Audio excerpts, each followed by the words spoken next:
Assalamualaikum warahmatullahi wabarakatuh. Saya Muhammad Rohimin, NIM 1930203059. Yang terhormat kepada Bapak Apip Alfianto selaku dosen pengampu mata kuliah Manajemen Mutu Pendidikan. Baiklah, kami dari kelompok 5 hari ini akan membahas materi mengenai pengertian mutu pendidikan sebagai jasa pelayanan pendidikan yang akan dijelaskan oleh rekan-rekan dari kelompok saya. Baiklah, langsung saja simak video berikut ini. Baiklah, saya Wali. Assalamualaikum warahmatullahi wabarakatuh. Di sini saya Jaka Amanat Mulai Akbar, NIM 1930203050. Di sini saya akan menjelaskan tentang apa itu mutu pendidikan.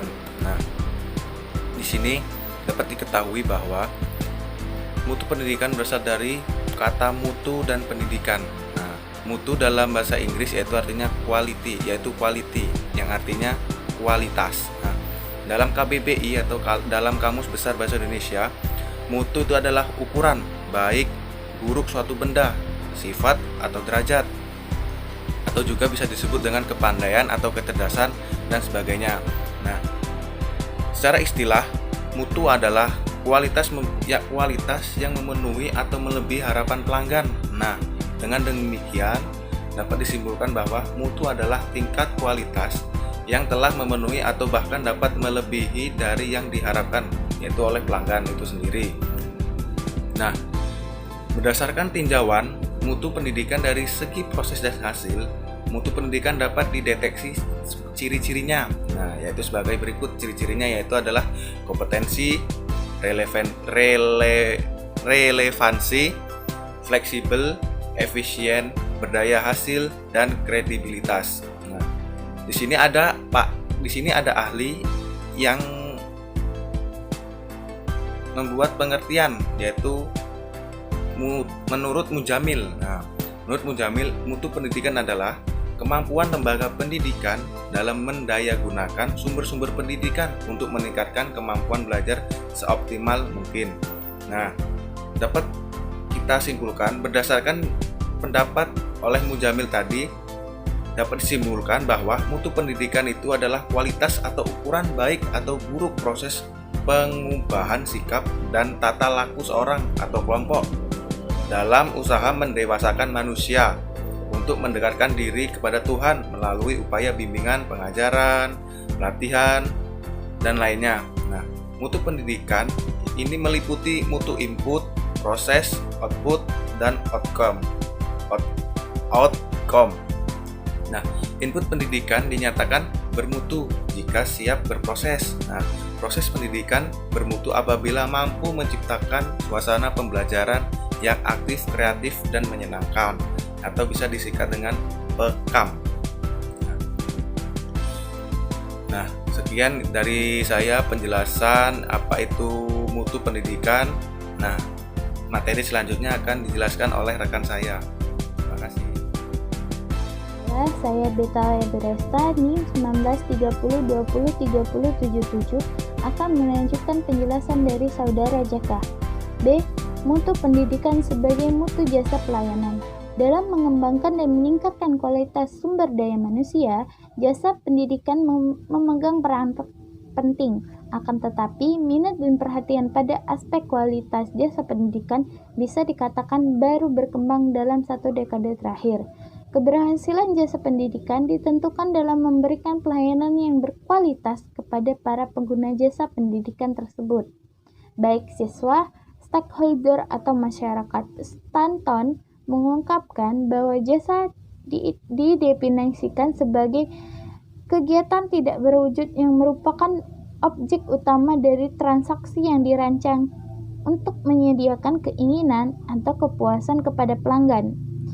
Sedangkan Zetmel dan Bittner berpendapat bahwa jasa pada dasarnya merupakan seluruh aktivitas ekonomi dengan output selain produk dan pengertian fisik, dikonsumsi dan diproduksi pada saat bersamaan, memberikan nilai tambahan dan secara prinsip tidak berwujud bagi pembeli pertamanya. Dari beberapa pendapat tersebut, dapat disimpulkan bahwa pendidikan sebagai produk jasa merupakan suatu yang tidak terwujud akan tetapi memenuhi kebutuhan konsumen yang diproses dengan menggunakan atau tidak menggunakan bantuan produk fisik dari proses yang terjadi. Merupakan tindakan antara penyedia jasa dengan pengguna jasa yang mempunyai sifat yang tidak mengakibatkan peralihan hak atau kepemilikan.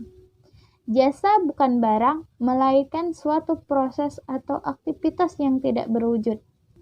Sekian, dilanjutkan oleh Saudara Tramika. Terima kasih. Baiklah, perkenalkan nama saya Tramika, NIM 1930203127.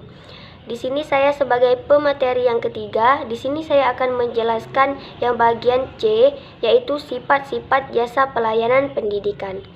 Pada dasarnya, jasa adalah sesuatu yang diberikan oleh satu pihak kepada pihak lain yang sifatnya tidak berwujud dan tidak memiliki dampak perpindahan hak milik.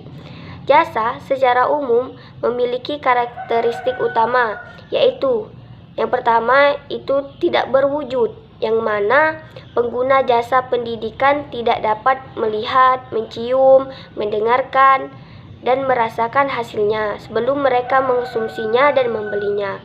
Untuk mengurangi ketidakpastian, maka konsumen itu dapat mencari informasi tentang kualitas jasa tersebut. Yang kedua, yaitu tidak terpisah. Jasa pendidikan tidak dapat dipisahkan dari sumbernya, yaitu lembaga pendidikan yang menyediakan jasa tersebut.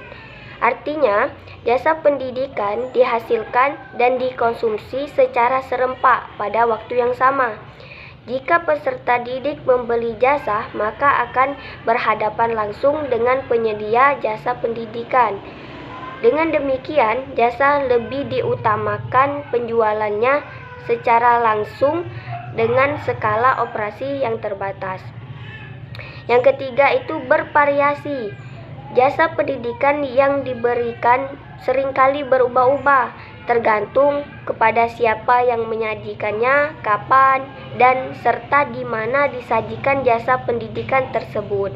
Oleh karena itu, jasa pendidikan sulit untuk mencapai kualitas yang sesuai dengan standarnya.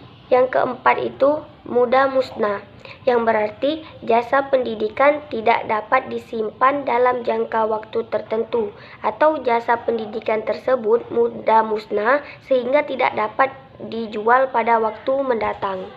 Perkenalkan, nama saya Irmaini, NIM 1930203161. Di sini saya akan melanjutkan penjelasan dari teman saya, yaitu bentuk layanan jasa pendidikan. Layanan yang ditawarkan lembaga dapat ditingkatkan melalui unsur kualitas jasa. Keberhasilan sekolah diukur dari tingkat kepuasan pelanggan, baik itu internal maupun eksternal.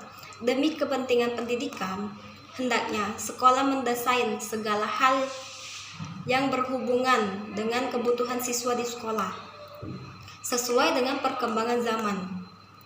Dalam bentuk pelayanan ini ada dua, yaitu pertama, layanan pokok dalam memenuhi kebutuhan siswa di sekolah yang terdiri dari personil pelayanan pengajaran, personil pelayanan administrasi, personil pelayanan fasilitas sekolah, personil pelayanan murid atau siswa.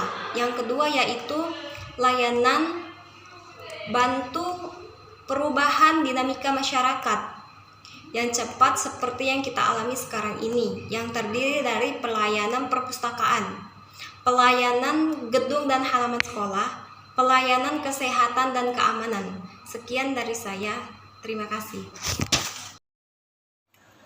Baiklah, itulah penjelasan dari kelompok 5. Kami mohon maaf apabila terdapat kata-kata yang salah, dan kepada Allah marilah kita sama-sama mohon ampun. Saya akhiri, wassalamualaikum warahmatullahi wabarakatuh.